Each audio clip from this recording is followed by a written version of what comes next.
வணக்கம். நான் doctor Basumani, doctor Anand, doctor Swathi. நாங்கள் 3 பேரும் இன்றைக்கி Kauvery institute of digestive sciences, அதாவது ஜீரண சம்மந்தமான அனைத்து நோய்களுக்கும் ஒரு இடத்துல ஒரு குழுவாக இருந்து எல்லா தீர்வுகளும் கொடுக்கறதுக்காக ஒரு சென்டர் ஆரம்பிச்சிருக்கோம். அதை இன்றைக்கி லான்ச் பண்ணுறதுக்காக நாங்கள் கூடியிருக்கோம். இந்த சிறப்பு நிகழ்ச்சிக்கு இந்த செய்தியை வெளியே எடுத்துகிட்டு போகிற பத்திரிகை தோழர்களுக்கு மிக்க நன்றி.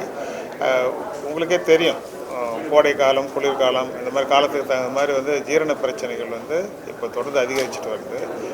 அது இல்லாமல் நம்மளுடைய வாழ்க்கை முறைகள், லேக் ஆஃப் ஸ்லீப், இரவில் தூக்கம் இல்லாமல் இருக்கிறது, இரவில் அதீத நேரத்தில் உணவு உட்கொள்வது, உடல் பருமன், உடற்பயிற்சி இல்லாதது, அதுக்கப்புறம் நம்ம காரமாக இல்லை மசாலா பொருட்கள் சாப்பிட்றதுனால ஏற்பட அசிடிட்டி, இதிலிருந்து ஃபேட்டி லிவர் நிறைய பிரச்சனைகள் இருக்குது. இது இல்லாமல் நம்ம பரவலாகவே குடல் மற்றும் பேன்க்ரியாஸ், இந்த லிவர், இதிலெல்லாம் புற்றுநோயும் அதிகரிச்சுட்டு வருது.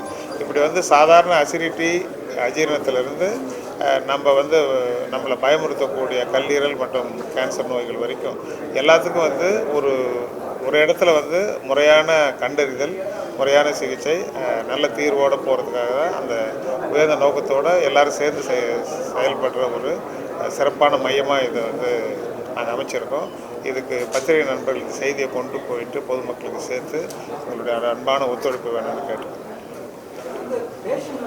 சுலபமாக தெரியும், பட் சில பேருக்கு தொண்டையில் கட்டை போட்ட மாதிரி அடைக்கிறது, குரல் மாறுறது, இது கூட டைஜஷன் இருக்கும். அதனால் உங்களுக்கு ஏதாவது ஜீரணத்தில் இங்கே இது அதே மாதிரி கீழே மலைப்பழக்கம் இருக்குது. இப்போ மலம் போகிறதுல நமக்குன்னு ஒரு ரொட்டீன் இருக்கும். டெய்லி போயிடுவோம், இல்லை 2 நாளைக்கு ஒரு, அந்த ரொட்டீன் மாறும் பொழுது, இல்லை வயிறு வலித்து நீடிக்கும் போது, வயிறு ஊசம், மலத்தில் ரத்தம் கலந்து வர்றது, இல்லை ரத்த சோகை, ரத்த இழப்பு நமக்கு காரணம் இல்லாமல் திடீர்னு டயர்டாகிறோம், மூச்சு வாங்குது. அப்போ ஜீரண மண்டல நோய்கள் நேரடியாக தெரியாமல் சுற்றி வளைச்சி கூட வரும். இப்போ நம்ம என்ன நினைப்போம், நம்ம மூச்சு வாங்குது, டயர்டாக இருக்கோம், சத்துக்காரன், கடையில் பார்த்தா பிரச்சனை வயிறுலையோ இல்லை குடல்லையோ இருக்கலாம். அதனால் உங்களுக்கு சந்தேகம் இருந்ததுன்னாக்கா உங்களுடைய குடும்ப மருத்துவரையோ இல்லை எங்களை மாதிரி ஸ்பெஷலிஸ்டாக இருந்தால் கூட பேஷண்ட்டுக்கு என்ன பிரச்சனைன்னு ஜென்ரலாக பார்க்குற அந்த நல்ல அனுபவம் மருத்துவரை நீங்கள் அணுகுனாக்கா தக்க வழிகாட்டுங்க. ஆமாம், இப்போ கேன்சர் இந்த உடம்புலேயே ஜீரண மண்டலம் தான் அதிகமாக வரும். ஏன்னா பெரிய மண்டலம் இல்லைங்களா, வாயில் ஆரம்பித்து உணவு குழாய், இரைப்பை, கணையம், கல்லீரல், சிறுகுடல், பெருங்குடல், ஆசனவாய், எங்கே வேணாலும் கேன்சர் வரும். ஸோ ஹார்ட் டிசீஸ்னாக்கா ஹார்ட்டில் அவ்வளோ கேன்சர் வராது. ஸோ கேன்சர்னு நம்ம பயப்படக்கூடிய ஃபீல்டு மெயினாக கேஸ்ட்ரோன்டாலஜியும் அதை பண்ணணும். அந்த பயம் இருந்தாலும் வர வேண்டியது எங்கள் கிட்ட. ஆமாம் ஆமாம், லிவர் டிரான்ஸ்பிளான்ட்லாம் அந்த டிபார்ட்மெண்ட் பண்ணோம். இப்போ கல்லீரலுக்காக சிறப்பாக அதுக்குன்னு பயிற்சி எடுத்துகிட்டு அந்த நோய்களுக்கு சிறப்பு கவனம் கொடுக்கணும். எல்லோரும் ஒரு டீமாக இருக்கும்பொழுது அவங்களுக்கு ஒரு உதவி தேவைப்படும் போது நாங்கள் இருக்கோம், எங்களுக்கு உதவி தேவைப்படும் அவங்க வராங்க. அப்படி பேஷண்ட்டுக்கு சீம்லெஸ்னாக்கா எந்த விதமான இடைஞ்சலும் இல்லாமல் ஒரு ஒரு ஒட்டுமொத்தமான ஒழுங்கான சிகிச்சைக்கு நாங்கள் உத்தரவாதம். கான்ஸ்டிபேஷன்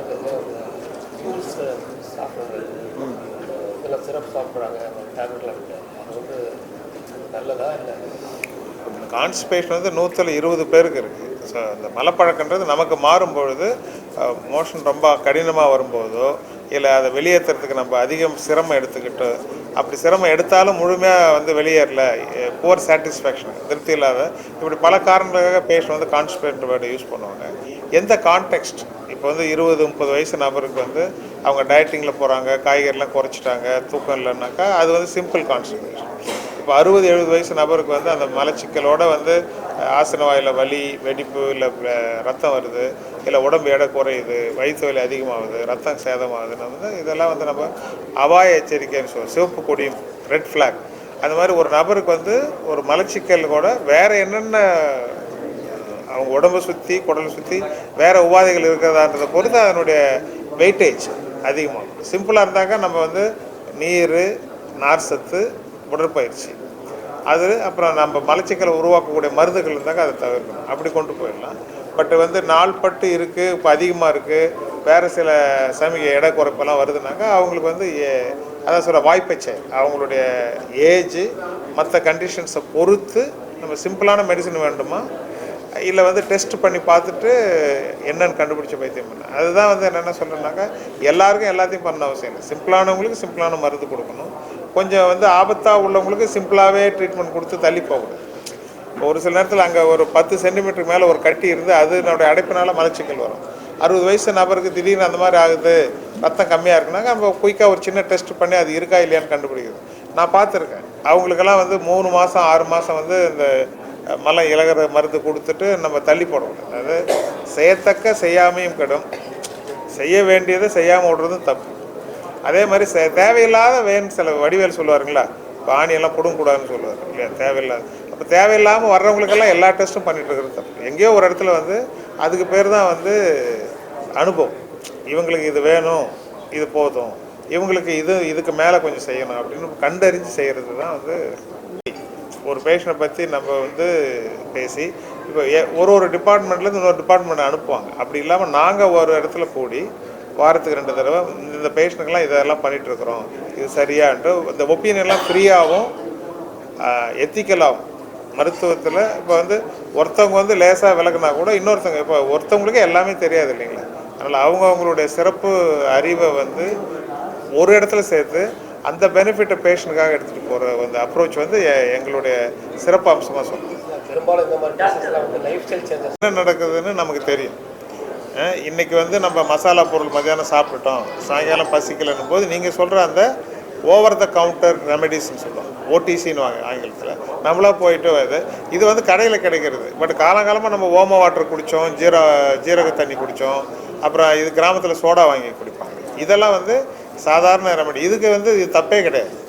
நம்ம உடம்புக்கு தற்காலிகமான ஒரு பின்னடைவு ஏற்படுதுன்னா அதுக்கு நம்மளுடைய பாரம்பரியமாக நம்ம பாட்டி சொன்னது, நம்ம வீட்டில் கை வைத்தியம், இந்த மாதிரி ஏற்கனவே வந்து சிம்பிளான மருந்துக்கு சாப்பிட்ற தப்பு கிடையாது. எதை வந்து நம்ம வந்து ஜனங்களுக்கு கொண்டு போகணுன்னாக்கா, நமக்கு தேவையில்லாத வந்து புதுசாக வந்து அதை சொல்கிறாங்க இதை சொல்கிறாங்கன்ட்டு பரிச்சயம் இல்லாத பொருளை நம்ம கொண்டு வரக்கூடாது. இப்போ வந்து ஒரு ஆவாரம்பூ கஷாயம் குடிக்கிறேன், ஒரு நெல்லிக்காய் ஜூஸ் போட்டு குடிக்கிறேன்ட்டு, இதெல்லாம் நல்ல பொருளுங்க தான். பட் அதை நம்ம கொடுக்கும்போது நமக்கு ஒரு பிரச்சனை வந்தால் அது நமக்கு ஒத்துக்கலன்னு அர்த்தம். இப்போ வந்து எந்த பொருளும் இந்த உலகத்தில் எந்த பொருளுமே வந்து கெட்ட பொருள் கிடையாது. ஆனால் நமக்கு ஒத்துக்காமல் போகலாம். இப்போ அமாக்சிலின் நல்ல ஆன்டிபயோட்டிக், பட் உங்களுக்கு கொடுத்து உங்களுக்கு அது வந்து ஒத்துக்கலைனாக்கா அது உங்களுக்கு ஒத்துக்கல. அதனால் புதுசாக நம்ம வந்து ஏதாவது செய்யும் பொழுது நமக்கு அந்த நேரத்தில் வந்து ஒரு பிரச்சனை ஆரம்பிக்குது, இல்லை ஏற்கனவே இருக்கிற பிரச்சனை அதிகமாகுதுன்னா அதை உய்த்துணர்ற சக்தி வேணும். நம்ம வந்து கை வைத்தியம் பார்த்துக்க தப்பு கிடையாது. அது நமக்கு நல்லது செய்தா கெடுதல் செய்தான்றதை நம்ம அனுமானிக்கணும், அவதானிக்கணும். கவனம் வேணும். எப்பொழுதுமே வந்து இந்த சூதானமாக இருக்குன்னு சொல்லுவாங்க, கவனம் வேணும். நம்ம உடம்பை பற்றி கவனம் வேணும். அந்த கவனத்தில் வந்து நமக்கு வந்து தப்பாக போயிட்டுருக்கு, பசி குறையுது, பொய் பசி வருது, ஆனால் வந்து சாப்பிட்டா உடனே வயிறு ரொம்பிடுது, சாப்பிட்டோன்னே வயிறு வந்து உப்புசமாக கல் மாதிரி ஆகிடுது, ஏப்பம் வருது, வந்தாக்கா திருப்தி இல்லை, 4 மணிக்கு வரைக்கும் 5 மணி வரைக்கும் 12 மணிக்கு சாப்பிட்டது அப்படியே இருக்குது, உடல் எடை குறையுது, காற்று அழுத்தமாகி மூச்சு வாங்குது, மாறு படப்படுது, அந்த மாதிரி வந்து உடம்பு உங்களுக்கு ஒத்துழைக்கல, நல்லா இல்லைன்னா மருத்துவர் அணுகலாம். பட் சாப்பிட்டு நல்லா ஆகிடுச்சு, அடுத்த வேலை நல்லா இருக்கீங்க, வாழ்க்கை முன்ன மாதிரி போயிட்டு இருக்குனாக்கா அப்பப்போ கை வைத்தியம் பார்த்துக்க தப்பே. அதுக்கெல்லாம் ஜனங்களை மிரட்டக்கூடாது, பயன்படுத்தக்கூடாது. அந்த பரோட்டா சாப்பிட்றது வந்து இந்த குடல் பிரச்சனை, இந்த வேறு எதுவும் சொல்கிறாங்களே, நான் அந்த காய்கறியை பற்றி சொல்லும்போது ஒரு உதாரணம் சொன்னேன், மைதான்னு. இப்போ ஒரு தானியத்தில் வந்து தோல் மட்டும்தான் எடுத்துகிட்டு சாப்பிட்றதுக்காக அந்த தானியம் வந்து இயற்கை படைச்சிருக்கு. புல்லுலேருந்து தான் வந்து புல்லரிசி வந்து உருவாயிருக்கும், அப்புறம் அரிசி கோதுமைலாம் உருவாச்சு. நம்ம வந்து அதை வந்து எடுத்து அந்த தோலை எடுக்கிறதுக்கு கஷ்டப்பட்டோம். 20,000 வருஷத்துக்கு முன்னே அதை நம்ம உணவாகிறதுக்கு கஷ்டப்பட்டோம்.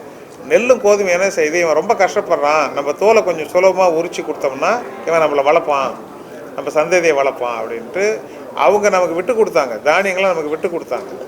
விட்டு கொடுத்ததை நம்ம என்ன பண்ணோம், வெறும் அவிச்சோ பச்சையாவோ அந்த தோலை மட்டும் எடுத்துகிட்டு உமியை எடுத்துகிட்டு நம்ம பழுப்பு அரிசியும் பழுப்பு கோதுமையும் நல்லா சாப்பிட்டுட்டு இருந்தோம். இப்போ என்னாச்சு, நம்ம வந்து அதனுடைய அந்த கிரெயின் எங்கே ப்ரோட்டீன் இருக்கோ எங்கே ஃபைபர் இருக்கோ அதை எடுத்துடுறோம். ஏன்னா அது இருந்தால் கெட்டு போயிடும். பழைய காலத்து அரிசியெல்லாம் நீங்கள் வச்சிங்கன்னாக்கா 3 மாதம் 6 மாதத்தில் வந்து அது வந்து கொஞ்சம் பூச்சி வந்துடும். இப்போத்தி அரிசி நீங்கள் வந்து வருஷக்கணக்காக வச்சுருந்தா கூட ஒன்றாகாது. அப்போ மேல் தோலையும் எடுத்துட்டு அதில் இருக்கிற அந்த கிரெயினையும் எடுத்துட்டு நல்லா பாலிஷ் பண்ணி, பழுப்பாக இருந்தால் சாப்பிட மாட்டேன், ரொம்ப வெள்ளையாக தும்பப்பூ மாதிரி இருந்தால் தான் சாப்பிடணும், ரொம்ப வெள்ளை அரிசி வந்துடுச்சு. அந்த அரிசியே கெடுதல்னும் போது அதை இன்னும் ரீஃபைன் ஆகி அல்ட்ரா ரீஃபைன் ஆகி மாவாக்கி அது என்னென்ன அடையாளம் தெரியாதில் செய்யப்படுற பொருட்களில் தான் வந்து பரோட்டா நூடுல்ஸ்லாம் வரும். அதெல்லாம் வந்து அந்நிய உணவுகள்லாம் ஃபாரின் சொல்ல, நம்ம உடம்புக்கு அந்நியப்பட்ட உணவுகள். எப்போ ஆசைக்கு பசங்களுக்கு கொண்டு போய் எப்போ வாங்கி கொடுக்கலாம், இதே வந்து பொழப்பாக தெரியக்கூடாது. நம்ம பாரம்பரிய உணவு தான் எனக்கு நல்ல உணவு. நம்ம காய்கறிகள், நீங்கள் நான்வெஜ் சாப்பிட்டா கூட காய்கறி நிறைய சேர்த்துக்குங்க. இப்போ பிரியாணி சாப்பிட்றவங்க அதுக்கு ஈக்குவலாக ஆனியன் பச்சடி சாப்பிட்டீங்கன்னு வச்சுங்க, ஆனியனில் நம்ம கிருமிக்கான உணவு இருக்குது, தயிரில் வந்து நல்ல ப்ரோபயோட்டிக் இருக்குது. அது ரெண்டும் ஈக்குவலாக சாப்பிடும்போது உங்களுக்கு அடுத்த நாள் குடல் பழக்கம் மாறாது. இல்லை வெறும் நான் நான்வெஜ் தான் சாப்பிடுவேன், என்னை மட்டும் பார்த்துக்குவேன், எனக்குள்ள இருக்கிற பாக்டீரியாவெலாம் நான் வந்து கண்டுக்க மாட்டேங்கன்னா அடுத்த நாள் உங்களுக்கு மலச்சிக்கலோ எரிச்சலோ ஏதாவது வந்து கை மேலே பலன்னு சொல்கிறாங்களே கிடைக்கும், பின் விளைவுகள் தெரியும் உங்களுக்கு.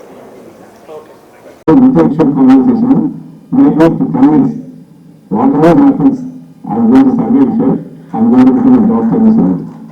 Thank you, sir. Thank you. Thank you for making me stick to the path I chose at the time. I also postgraduate study, he went to UK. I also went to UK, but we never met in UK. And then நிறைய discussions பற்றி பேசுவோம். நான் 10 வருஷம் YouTube முடிச்சுட்டு 2003 India வந்துட்டு 2013 வந்து Chennai college நம்ம ஆரம்பிச்சிருக்கோம். அதுல இருந்து அவங்க dream that I will consider I will work with doctor Basman sir இந்த டீம் அப்படின்னு சொல்லிட்டு.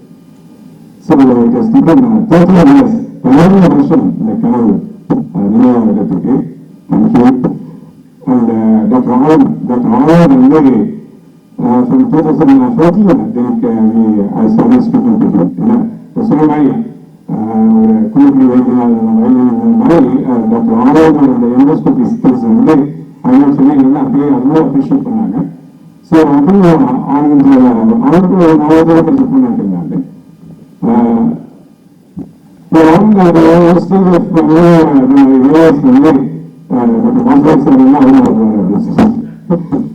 It's a blessing that today both of you are with us, and of course we got Dr. Swati and Dr. Sonia and Dr. Satish and Mary in Vadamalli, and all of that, Dr. Aravind, Dr. Varigan Kumar, Dr. Tanay Sir, Dr. Piyush, Dr. Haris, everyone is there. So God has been telling, and I'm grateful to you. So ஒரு patient இருக்கும், medical science, ஒரு cardiology even gastro எடுக்கலன்னா orthopaedics is relatively straight forward simple. But அதையும் நான் notice பண்ணணும்னா நீ ரீப்ளேஸ்மெண்ட்டுக்கு நான் explain பண்ணுறப்ப நான் சொல்லுவேன், ஒரு நீ ரீப்ளேஸ்மெண்ட் டாக்டர் சொல்லுவாங்க, டாக்டர் நான் உங்களுக்கு வந்துட்டேன், நீங்கள் தான் நான் பார்த்து கொடுக்கணும் அப்படின்னு சொல்லிட்டு நான் சொல்லுவேன். நான் ஒரு பார்க்கறதுக்கு 35 மெம்பர் டீம் அப்படின்னு சொல்லிட்டு அதான் தேவையாக நினைச்சு ஸோ அந்த ரீப்ளேஸ்மெண்ட்டுக்கு வந்து வரப்பே அந்த 34 நல்ல டீம் தேவைப்படுது. அவருக்கு surgeries technique, preoperative anaesthesia, post operative pain, ICU care, occupational therapist, physiotherapist, nursing, everything, then this is the building and எல்லாமே ஒரு 37 பேஸ் எல்லாம் ஒரு சிம்பிள் மாதிரி இயக்கினால்தான் அவங்களோட அவுட்கம் நல்லா இருக்கும். ஸோ மோஸ்ட்லி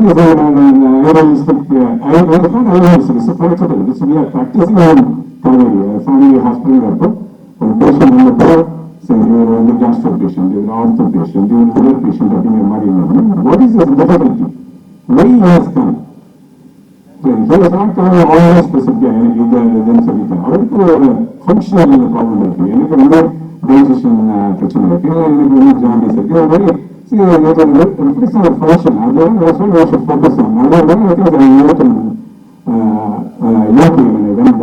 எம்எஸ் ஆஃப் முடிச்சுட்டு போறதுக்குள்ள வந்து எங்கேயும் வருது அப்படின்னு ஆர்கனை அதுவும் பெயின் அட்ஜஸ்ட் பண்ணுவாங்க. உடனே சொல்றது things the pain. The patient is oxygen mask. So what the patient has come from, other way adjust the function, what is the result of the function of the other check.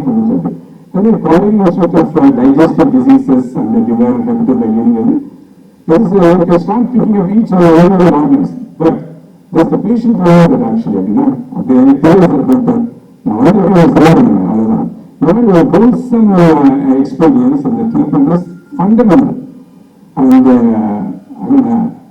whenever I spoke to a lot of young doctors who become specialists and all, they are very specific. Doctor, I will do this, I will do this, I will do this. No, the patients don't follow it. They come with a lot of problems. You have the patients, I see a lot of patients are coming with a shoulder pain. They go with a so, குழுமமாக function பண்ணுறப்பதான் no patients will benefit. அதனால local பார்த்தீங்கன்னா some super star specialist இருப்பாங்க. அவங்க ஒரு டீமே ஒரு super star எவ்வளோ இண்டிவிஜுவல் டேலண்ட் அந்த as a team பர்ஃபார்ம் பண்ணுறப்போ அதோட ரிசல்ட்ஸ் டு த பேஷண்ட்ஸ் வந்து ஒரு ஃபாலோ ஃப்ரெண்ட்லிய அந்த ப்ராக்டிஸ் ஃப்ரெண்ட்லிய டாக்டர் பாஸ்மன் சார் சொன்ன மாதிரி it's very very very important. Kaveri hospital we are still operating during healthcare industry அப்படின்னு சொன்ன கூட we are still operating in a segment where we want to provide the best of the facilities.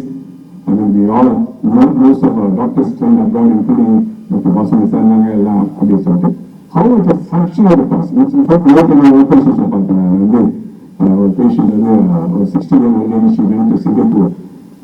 She had a fracture of the hip. அந்த Singapore hospital வந்து hip replacement பண்ணியிருக்காங்க. இப்போ இப்போ என்ன follow up பண்ணாங்க. Curiosity I asked her how much the cost of this. They paid 60 lakhs for the hip replacement. Then we agreed to pay 3.5 lakhs to 4 lakhs. So I have promoted some X-rays done in Singapore by an orthopedic surgeon. And the X-ray, they are not talking. Our team does a much better job. So, cheaper pandemic-kaga, affordable cost of pandemic-kaga, doesn't matter the compromise on the quality. Time and again, I have seen patients coming from US or somewhere. On the results of India, we are doing much better. There's no doubt about